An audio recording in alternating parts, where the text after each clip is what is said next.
이루게 하신 하나님, 징조. 이 세상은 우리에게 하나님이 그리스도를 알게 하시는 선물로 주셨다. 계절, 이 변화를 통해서 교제하게 하시는 거죠. 모임을 통해 사귐을 갖게 하시고 그 교제를 통해서 하나님은 점점 우리와 하나 되십니다. 어떻게 영이신 하나님 우리와 하나 되나?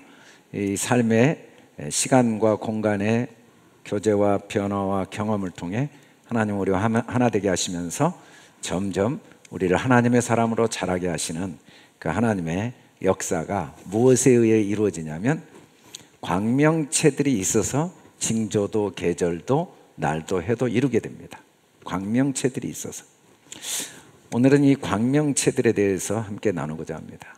14절에 광명체들이 있어서 징조를 있게 하심으로써 이제 15절에서는 어떻게 되냐면 광명체들이 비추게 된다고 그랬습니다. 광명체들이 비추게 된다. 비추라 하시니 그대로 되니라. 광명체란 말이 우리에게는 좀 생소하고 조금은 쉽게 다가오지 않는 말씀입니다. 히브리어로는 베하이브 리오 오르트 비르키아의 하샤마임 레하이르 엘하 아레츠 바이 켄 뭐 이런 말인데, 오늘은 이 히브리어에 나오는 광명체들에 대해서 함께 살펴보려고 합니다. 광명체들 리무 오토트라는 오로트라는 이 히브리어 글자는 오르 빛이라는 글자 앞뒤로 라메드 mem 타브가 합성된 글자예요. 광명체들이라고 이야기했는데 여러 글자가 모여진 걸 한글 성경은 그대로 번역을 하지 않고 그냥 광명체들이라고 번역을 했어요.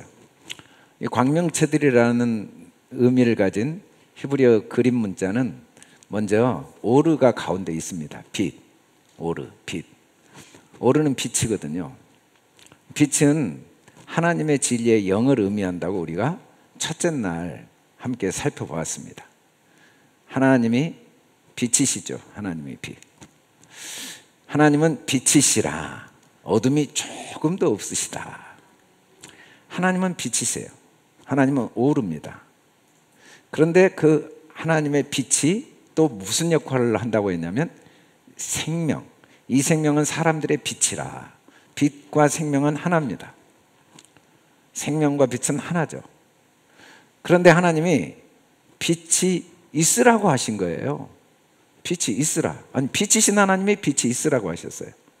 빛이신 하나님이 빛이 있으라고 하셨는데 그 빛을 보시기에 좋았다. 우리가 첫째 날 그걸 배웠어요.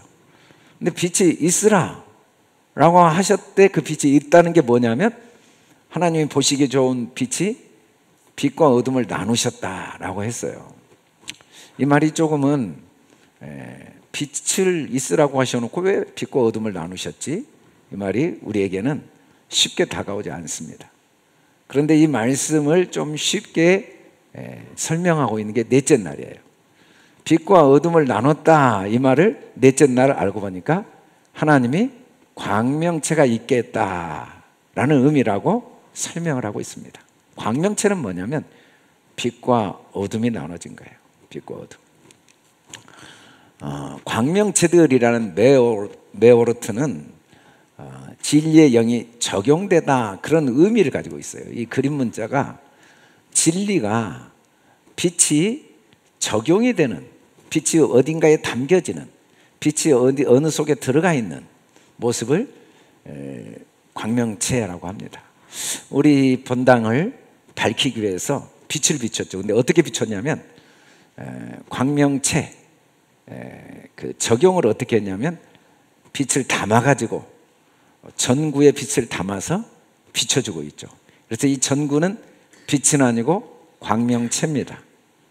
이 전구 속에 빛이 있고 전구를 통해 빛이 우리에게 비춰진 거죠. 하나님이 빛이 있으라 하셨는데 알고 보니까 빛이 있으라는 말이 뭔 말이었는가를 오늘 말씀에 보니까 광명체가 있으라 그 말이었다는 걸 설명하고 있어요. 빛이 있으라. 이게 광명체가 있으라. 빛이신 하나님이 빛이 있게 하시려면 광명체, 빛을 담을 그릇이 필요했어요. 디모데후서 2장 20절에 보면 큰 집에는 금그릇과 은그릇, 또 나무그릇과 질그릇, 귀히 쓰는 것과 천이 쓰는 그릇, 이런 그릇들이 있다. 그러니까 하나님의 집인데, 우주란 말이 지무집자, 지무집주, 온 세상은 하나님의 집입니다. 근데 이 하나님의 집이란 말이 무슨 말인가 봤더니 광명체예요. 이 광명체가 어떤 광명체가 있냐면 큰 광명체, 금광명체, 은광명체, 그 다음에 귀한 광명체, 천한 광명체, 다양한 광명체들이라고 말씀을 하고 있죠. 그러므로 누구든지 이런 것에서 자기를 깨끗게 하면 귀히 쓰는 그릇이 되어 거룩하고 주인의 쓰심에 합당하며. 그래서 자기를 깨끗게 한다라는 말은 그릇이 깨끗해진다는 말이 뭔 말이냐면 그 속에 빛이 담겨 있음을 알면은 깨끗해진 거예요. 이 세상은 다 하나님의 빛을 담고 있는 그릇이구나. 여러분, 그릇을 받을 때 그릇을 받으려고 그릇을 받은 게 아니잖아요. 그릇 안에 내용물을 받으려고 받은 거잖아요. 이 세상은 하나님이 우리에게 주신 그릇입니다. 뭘? 빛을 주시기 위한 그릇이에요. 물론 이 세상은 그릇이 다양해요. 금그릇도 있고 은그릇도 있고 귀한 그릇도 있고 천한 그릇도 있고 다양한 그릇들이 있지만 공통적인 점은 그릇이고, 그리고 그 안에는 빛이 있다는 사실. 그게 세상입니다. 이 만물이에요. 하나님은 빛이 있으라라고 하신 말씀이 다른 말로 하면 만물이 존재하라라는 말씀이에요. 만물이 존재했는데 그 만물이 뭐냐면 광명체들이야. 우리 눈에는 뭐 나무로 보이고 돌로 보이고 뭐 풀로 보이고 공기로 보이고 달로 보이는데 다 광명체들입니다. 하나님의 영을 담고 있는 그릇이에요. 하나님을 알게 하시기 위한 그릇이에요. 그래서 만물에는 하나님의 신성이 담겨져 있어요. 그걸 발견하면 깨끗하게 된 거예요. 합당하게 된 거예요. 이걸 통해 하나님의 어떠함을 배우게 되면 그 그릇들의 역할을 다 한 거예요. 만일에 그걸 배우지 못하면 그건 그릇으로 줬는데 그릇을 막 신두도 앉지 않고 보듬고, 친주도 앉지 않듯이 보듬고 있으면 어리석은 거죠. 선물을 줬더니 내용물을 안 보고 박스만 계속 안고 있으면 그것은 합당하지 않는 거예요. 합당하지 않는, 어리석은 거죠. 이 세상은 다 빛을 담고 있는 그릇입니다. 그릇을 우리가 받았는데 금그릇 받아서 좋을 수도 있고 은그릇 받아서 좋을 수도 있고 귀한 그릇 받아서 좋을 수도 있고 천한 그릇 받아서 나쁠 수도 있지만 그건 우리 생각이에요. 우리가 볼 때 좋고 나쁨이 있지, 그 그릇은 다양한 그릇으로 그 안에 다양한 빛을 경험하게 하신 거죠. 그런데 오늘 15절에서 이 광명체들은 메오르트가 아니라 리무오르트예요. 메오르트는 빛을 담고 있는 그릇인데 이 15절의 광명체 리무오르트는 그 빛을 담고 있는 그릇이 나의 것이 되는 거죠. 내가 그걸 경험하는 거예요. 경험보다 소중한 게 없거든요. 음식이 아무리 진수성찬이어도 먹어야 그게 내 음식이 되고 내 살이 되고 피가 되지, 내 입으로 먹지 않고 엄마가 먹고 아빠가 먹어봤자 아무 도움이 안 돼요. 내가 직접 먹어야 돼요. 내가 경험을 해야 돼요. 내가 그걸 오르트라고 히브리어는 표현을 했어요. 이 광명체들은 빛을 비추는 데 목적이 있는 게 아니라 그걸 통해 하나님을 우리가 경험하도록 하기 위한 목적으로 이 세상이 존재하고 있다는 거예요. 이것을 비유로 너에게 일렀거니와 때가 이르면 다시는 비유로 너에게 이르지 않고 아버지에 대한 것을 밝히리라. 여러분, 이 세상은 다 모형입니다. 비유예요. 아버지에 대한 것을 밝히 일러주기 위해서. 하나님이 누구인지 알아야 나를 알거든요. 나를 알아야 참된 삶을 살 수가 있어요. 이 세상은 경험을 위해 주신 거예요. 경험. 세상은 우리가 보기에 판단하고 평가하고 그리고 움켜잡고 쌓아놓으라고 준 게 아니라 경험하라고 주신 거예요. 삶은 경험의 과정이죠. 왜냐하면 광명체들이니까. 리모로트니까. 리모로트란 말은 하나님을 밝히 드러내는 선물들이라는 거죠. 이것을 너희에게 이르는 것은 너희로 내 안에서 평안을 누리게 하려 합니다. 세상에서는 너희가 환난을 당하나 담대하라. 내가 세상을 이기었노라. 하나님을 알기 위해 우리가 신앙생활합니다. 하나님을 왜 알아야 되는가? 신앙생활의 궁극적인 목적이 뭔가? 평안이에요. 여러분, 우리가 교회 나와서 예배드리고 전도하고 찬양하고 신앙생활을 아무리 열심히 해도 만일의 마음이 날로 더 평안해지지 않았다면 우리는 신앙생활을 우리에게 하나님이 신앙생활을 통해 주신 축복을 우리가 다 놓치고 있는 거예요. 세월이 흘러가고 나이가 들어가는데 다양한 경험을 할 수는 있어요. 오늘 신섭 장로처럼 30대 기업을 운영하는 사람이 됐다가 또 감옥에도 갔다가 절망도 했다. 이런 경험들이 중요한 게 아니라 그 경험 때문에 시간이 갈수록 마음이 더 평안해지게 하시는 게 하나님의 목적이에요. 우리는 우리 마음의 평안을 못 누리고 또 평안을 나눠주지 못한다면 이 광명체들이 합당하게 쓰임받지 못하고 있다는 증거죠. 이건 다 그릇인데, 내게 준 선물인데, 내가 경험한 삶의 모든 과정은 선물인데, 매 순간순간은 선물. 영어로 현재가 present, 선물이잖아요. 그냥 선물이 계속 한순간도 빠짐없이 주어졌는데 그걸 선물인지 모르면 평안이 없어요. 결혼 생활은 선물인데 싸움도 선물이고 서로 격려도 선물이고 오해도 선물이고 이해도 선물이고 상처도 선물이고 그리고 격려와 세임을 받는 것도 선물인데 그게 선물인지 모르면 평안을 놓치겠죠. 근데 그게 선물인 줄 알면 안 싸울 수는 없잖아요. 사람이 생각이 다른데 살아온 과정이 다르고 그런데 싸우면서 또 빛을 더 발견하니까 마음이 더 평안해지고 그래서 앞으로 또 싸울 걸 아무도 걱정 안 해요. 또 어차피 싸움을 통해서도 선물을 얻을 거고 또 사이가 좋아도 선물 얻을 거고 사업을 한 3, 40년 하고 나면은 지나고 나면은 과정은 너무 염려를 많이 했는데 알고 보니까 그렇게 염려할 게 하나도 없었어요. 다 어차피 경험이에요. 우리는 결과가 너무 중요해요. 근데 결과는 아무 의미가 없어요.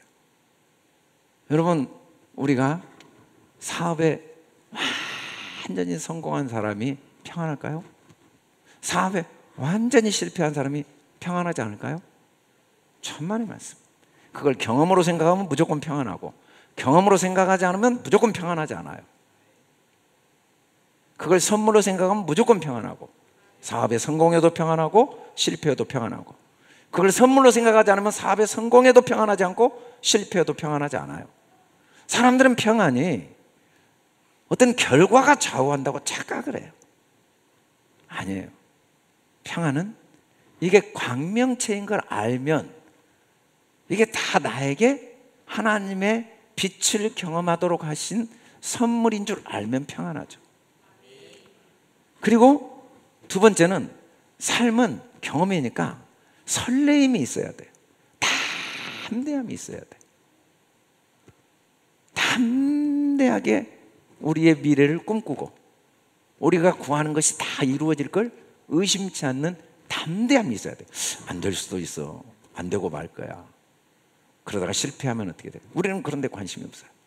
실패가 없으니까. 그건 경험이니까. 실패는 여러 경험 중에 하나예요.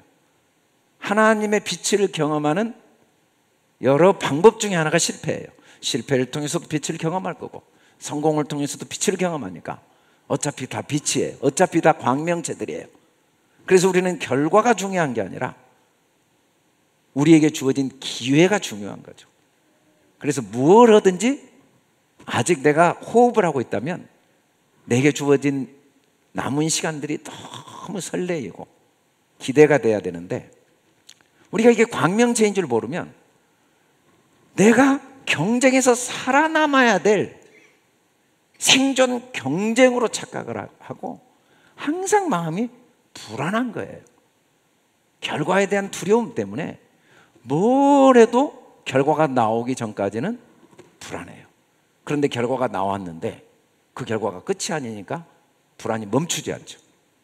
지금 좋은 결과가 나왔어도 그 결과가 끝이 아니니까 계속 불안한 거예요. 계속 불안해. 마음이 평안이 없고 담대함이 없죠. 그러나 이 모든 게 광명체들로 주어져 있기 때문에 우리는 결과가 전혀 문제가 안 되고 기회이기 때문에 그 주어진 기회에 각자에게 주어진 상황들을 다 금그릇이건 은그릇이건 때로는 귀한 그릇이건 천한 그릇이건 전혀 상관없이 담대하게 살아가는 거죠. 성경에는 바로 이런 광명체들을 경험한 사람들의 간증이 쭉 나옵니다. 아브라함은 100세가 되어 죽은 자와 방불한 걸 알고도, 그게 너무 천한 상황인 걸 알고도 믿음이 약해지지 않고 담대함을 갖고 살았어요. 요셉은 노예로 끌려간 상황이었지만 그것도 광명체임을 알고 노예 생활을 담대함으로 행했죠. 억울하게 감옥에 갇혔지만 그것도 광명체임을 알았기 때문에 그 천한 그릇을 기회로 삼았죠. 그래서 마음만은 평안하고 담대한 거예요. 마음만. 하나님은 이 세상을 광명체들로 줬어요. 광명체. 근데 이 광명체로 주셔서 하나님이 하신 일은 뭐냐면 하늘의 궁창에 있어 땅을 비추라 그러셨다. 우리가 하늘의 궁창에 있어 땅을 이라는 이 단어는 우리가 다음 주에 자세히 좀 살펴보려고 그래요. 근데 오늘 말씀에서는 이 비추라, 이 비추라라는 말이 레하이르인데, 레하이르도 빛, 오르의 헤이와 라메드가 합성된 글자예요. 이 그림 글자가 이 빛이 레하이르, 실존, 헤이는 호흡인데 호흡은 실제 존재를 의미합니다. 실존. 어떻게? 영으로, 빛이 영으로 존재하는 거예요. 그것을 라메드, 그걸 배우고 경험하는 거죠. 그게 비추어지는 거예요. 비추어진다라는 말은 먼저 하오르의 라메드가 붙었는데, 하오르는 진리의 영의 실존입니다. 광명체들에게 빛이 비추어지게 되었는데, 이 빛이 비추어진 존재는, 실존은 사람밖에 없어요. 사람. 여러분, 사람은 빛이 비추어진 존재입니다. 라우르예요. 그게 무슨 말이냐면 내가 빛인 걸 아는 존재예요. 알 수 있는 존재. 왜냐하면 나는 빛의 실존을 가지고 있는, 하나님은 자기 빛을 비춘 정도가 아니라 사람은 하나님에게 자기 빛을 직접 주셨어요. 자기 빛을. 그래서 우리 빛이 나의 실존입니다. 영이 나의 실존이에요. 토기장이가 진흙 한 덩이로 하나는 귀 있을 그릇을, 하나는 천이 쓸 그릇을 만들 권한이 없느냐. 이 그릇은 우리니. 그러니까 우리는 광명체 중에 어떤 그릇이냐면 하오르, 하나님과 동일한 존재로서 광명체예요. 하오르, 하나님과 동일한 실존으로서 광명체죠. 그래서 사람은 빛이 비춰진 존재예요. 어떻게? 레하이르. 내가 내가 빛임을 경험할 수 있는 존재. 너희는 다 빛의 아들이요 낮의 아들이라. 우리가 밤이나 어둠에 속할 수가 없어요. 우리는 다 빛의 아들이다. 이 말은 너희는 다 하나님의 아들이다. 하나님의 자녀다. 하나님의 형상을 가지고 있다. 너희는 하나님과 동일한 영을 가지고 있고, 동일한 창조력을 가지고 있고, 동일한 영원한 생명을 가지고 있고, 하나님과 하나인 빛이다. 아들이란 말은 아버지와 아들, 이 말은 하나를 의미해요. 하나. 아들은 아버지에게서 나왔잖아요. 아버지와 아들은 분리가 불가능합니다. 아무리 호적을 파버린다고 하고 별짓을 다 해도 그건 불가능한 일이에요. 그 아들이 아버지의 모든 것을 다 물려받았다는 걸 어떻게 바꿀 수가 있어요? 영원히 아들 안에 아버지는 영원히 머물러 있습니다. 아들이 갖고 있는 모든 건 아버지 것을 다 물려받은 거예요. 신체발부, 수지발부 다 부모에게 물려받은 거예요. 우리는 다 하나님의 부분들이라는 거죠. 아들. 다만 우리가 깨닫지 못해요. 나는 내 삶의 내 경험 전체가 천할 때도 있고 귀할 때도 있었어요. 그러나 그럼에도 불구하고 그것은 그릇에 불과하고 그릇이 내가 아니라 안에 담겨있는 빛이 나라는 걸 깨닫지 못하고 어둠 속에 살 수는 있어요. 그러나 내가 깨닫지 못해서 어둠을 경험하지, 내가 빛이 아니어서 어둠을 경험하는 건 아니에요. 성경은 세상을 어둠이라고 합니다. 왜냐하면 세상은 다 그릇이니까. 그릇이니까. 빛과 어둠을 나누셨다, 이 말은 그릇 속에 빛을 담아뒀다, 광명체로 만들었다. 이 보이는 세상은 그릇이니까 다 어둠이죠. 어둠이지만 그건 또 다른 빛이에요. 빛을 담고 있는 어둠이니까 그 어둠도 빛입니다. 그릇과 내용물은 분리가 불가능하잖아요. 마치 손과 손등과 같아요. 그래서 우리의 삶의 경험이 다 빛입니다. 사람이 육신이 죽어요. 그러나 그건 그릇이 바뀐 거지 내가 바뀐 게 아니에요. 그래서 죽음이 없어요. 그런데 죽음이 명백히 있다는 착각을 해요. 왜냐하면 깨닫지 못해서. 우리 아버지 돌아가셨어요. 우리 어머니 돌아가셨어요. 내 아이 죽어버렸어요. 왜 그런 경험을 하냐면 그래서 너무 슬퍼요. 가슴이 미어져요. 고통스러워서 견딜 수가 없어요. 삶의 소망을 다 잃었어요.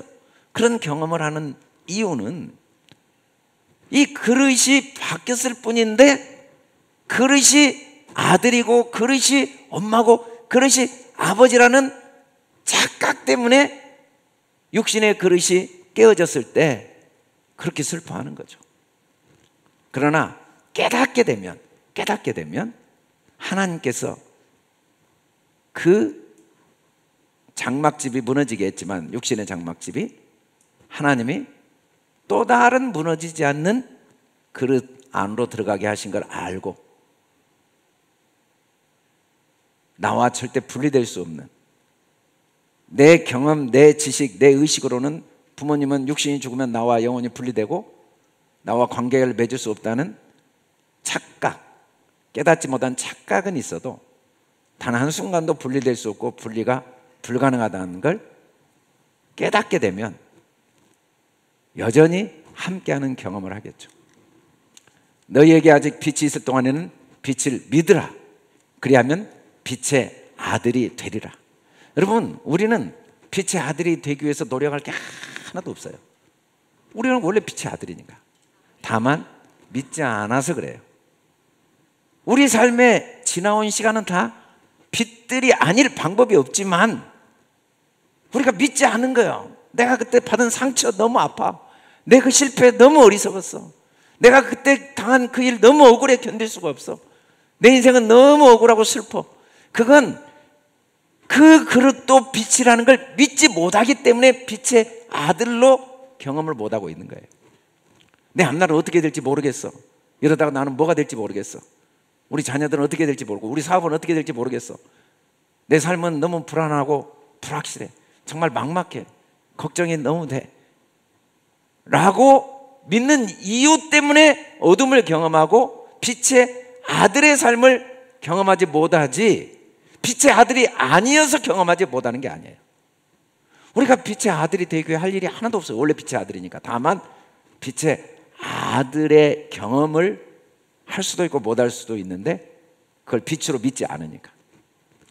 우리가 내 백성 아닌 자를 내 백성이라, 이게 하나님이에요.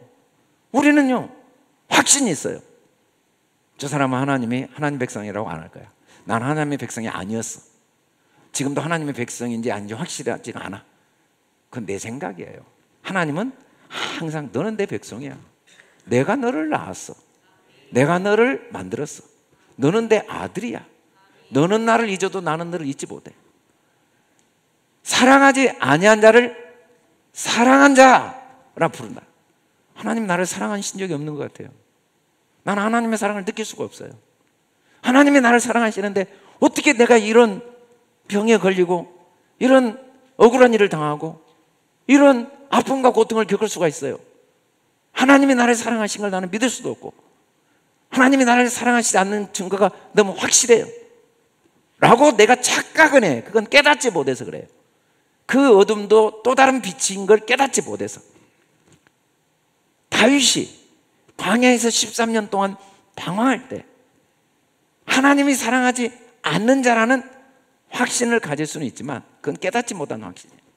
하나님은 우리가 원수 되었을 때, 우리가 죄인 되었을 때, 우리가 연약할 때 우리를 항상 사랑하시고 계셨다는 확증으로 예수님을 이 땅에 보내셔서, 아니 하나님 자신이 육신으로 오셔서 십자가에 손과 발에 대못이 박혀 죽으심으로써 한순간도 너는 나의 사랑에서 벗어날 수 없는 나의 사랑이다.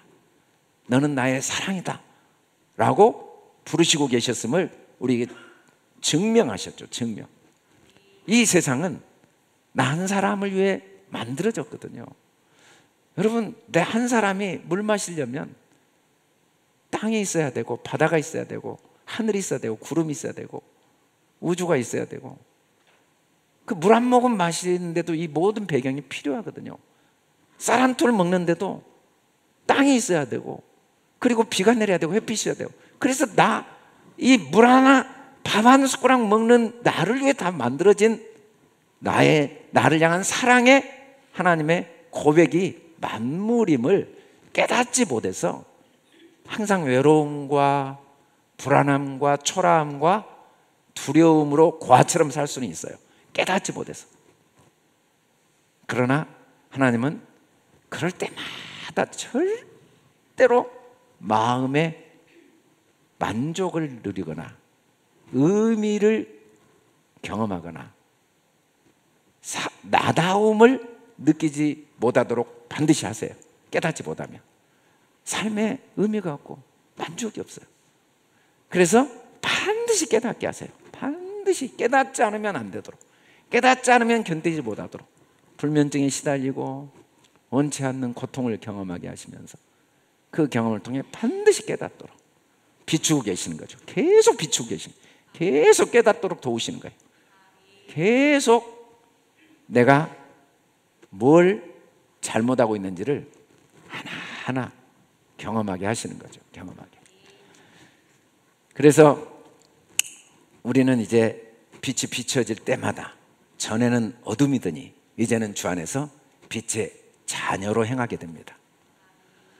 전이란 말은 시간의 의미가 아니고 지금이란 말도 이제란 말도 시간의 의미가 아니라 눈에 보이는 모든 걸 성경은 전이라고 그래요. 전에. 이 보이는 모든 경험들이 전에. 이건 다 어둠입니다. 그런데 이제는 주 안에서 빛이라. 이게 다 선물이구나. 이게 다 소중한 경험이구나. 이걸 통해 계속해서 내가 얼마나 하나님의 자녀임을 더욱 깊이 깨닫게 도우시고 경험하게 도우시고 그리고 평안함과 담대함으로 도전하게 도우시는가? 우리는 소원을 하나 흔들림 없는 목표가 있어야 돼요. 누가 뭐래도, 환경은 어때도, 사람이 뭐라고 해도, 내가 어떤 시간을 지나왔어도 어제보다 오늘 내 마음을 더 평안하게 해야겠다. 어제보다 오늘 내 마음을 더 담대하게 해야겠다. 이 목표를 놓치면 안 돼요. 그게 이 세상과 삶의 의미예요. 우리가 수없이 많은 경험을 하는 이유예요. 매일매일 우리는 의식을 멈출 수가 없잖아요. 의식이 깨어있는 한 경험을 하지 않을 수가 없고, 그 경험의 궁극적인 목적은 하나님의 나를 더 많은 빛이 비추어지게 하시도록, 더 주 안에서 빛의 자녀처럼 행하도록. 빛의 자녀들의 특징은, 빛의 열매는 모든 착함, 의로움, 진실함이 있다고 그랬어요. 이건 도덕 윤리적인 개념이 아닙니다. 모든 게 하나님의 선한 것이다. 그 속에 반드시 하나님의 의가 담겨 있다. 하나님의 의, 하나님의 나라도 있고 하나님의 의도 있고, 그리고 진실하다 이 말은 그 자체로 완전하다. 그 자체로 완전해요. 에메트, 그 자체로 하나님의 뜻이 다 담겨 있어요. 여러분, 시계가 돌아가는데 초침, 분침, 시침, 그 톱니바퀴 하나라도 연결이 안 되면 시계가 안 돌잖아요. 세포에 우리 혈관이, 이 모세혈관이 지구를 몇 바퀴 돈다는데 그게 한 군데라도 끊어져 버리면 우리가 기능을 못 하잖아요. 다 나름대로 의미가 있단 말이에요. 빛의 열매는 뭐냐면 삶의 모든 과정을 아픔은 아픔대로 소중히 여기고, 그걸 통해 또 하나님의 은혜를 경험하고, 기쁨은 기쁨대로 소중히 여기고 그걸 통해 하나님의 은혜를 경험하고, 오해와 상처는 상처대로 하나님의 은혜를 경험해가는 과정이 빛의 열매예요. 그게 하나님의 자녀들의 특권과 축복이에요. 물론 예수 믿으면 일이 잘 되어지는 경우가 많이 있습니다. 그런데 예수 믿는 게 눈에 보이는 일이 잘 되어졌다고 그게 빛이 아니에요. 그걸 통해 하나님의 나를 향한 사랑을 깨닫고 내 마음이 더 평안해지고 담대해져야 그게 빛이죠. 그런데 만일에 마음이 더 평안해지고 담대해진 게 아니라 더 그것에 얽매이게 되면, 돈에 더 얽매이게 되고 환경에 더 얽매이게 되고 결과에 더 얽매이게 되면은 내 안에 빛이 비추어지지 않고 있는 거죠. 그건 다 광명체들인데 선물로 받지 못한 거죠.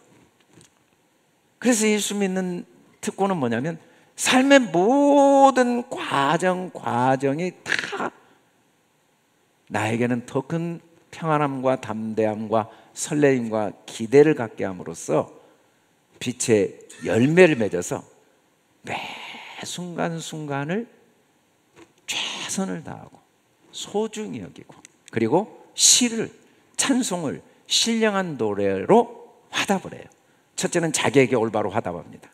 자기를 시와 찬송과 신령한 노래로 자기에게 화답해요. 그리고 자기가 하는 일에 올바로 화답. 이 서로라는 말은 나와 세상과 남을 다 포함하는 게 서로예요. 내가 하는 모든 일에 올바로 화답을 해요. 그리고 다른 사람에게도 올바로 화답을 해요. 찬송이라는 건 그 자체의 가치를 인정해 주는 거고, 노래는 모든 악보를 그대로 소중히 여기는 거예요. 도는 도대로, 레는 레대로, 솔은 솔대로. 그래서 삶의 모든 과정이 매 순간 감사와 감사함으로, 우리 주 예수 그리스도의 이름으로 항상 아버지 하나님께 감사함으로 사는 거죠. 마음에 항상 결과와 상관없이 감사가 넘치는, 그게 빛이 비추어지는 삶입니다. 이렇게 우리가 나에 대해서 올바로 화답하고, 내가 하는 일을 남과 비교하지 않고, 결과에 연연하지 않고, 주어진 상황을 소중히 여기고 그 일을 즐거워하고 기뻐하고 감사하며, 또 사람들이 나를 인정해줘도 그것도 소중히 여기고 감사하고, 그것도 기회로 생각하고, 사람들이 나를 혹시 오해하고 비난하거나 무시해도 그것도 소중히 여기고 감사하고, 그걸 통해 내가 또 배우면, 그러면 우리 안에 있는 빛이 내 마음을 비추어서 나의 삶을 밝게 하는 정도가 아니라 다른 사람, 세상을 또 비추어주는 역할을 하고, 그래서 우리를 통해 하나님을 나타내는 삶을 살게 하신다는 겁니다. 하나님은 수없이 많은 광명체들을 통해 우리 안에 경험하게 하시면서 뒤돌아볼수록 은혜 아닌 게 하나도 없다는 걸 깨닫게 하시고, 이 하나님의 은혜 때문에 내 삶을 이제는 후회와 자책과 낙심과 비교와 경쟁이 아니라 소중히 여기고 감사하고 나를 사랑하고, 그리고 내 미래에 대해서 근거 없는 두려움과 불안과 염려로 시간을 보내는 게 아니라 기대와 설레임으로 확신 가운데 서로 축복하고 격려하면서 내게 주어진 일에 최선을 다하도록 하나님이 한 주도 우리를 도우실 줄 믿습니다. 우리 다 같이 일어나 찬양하고 선포합시다.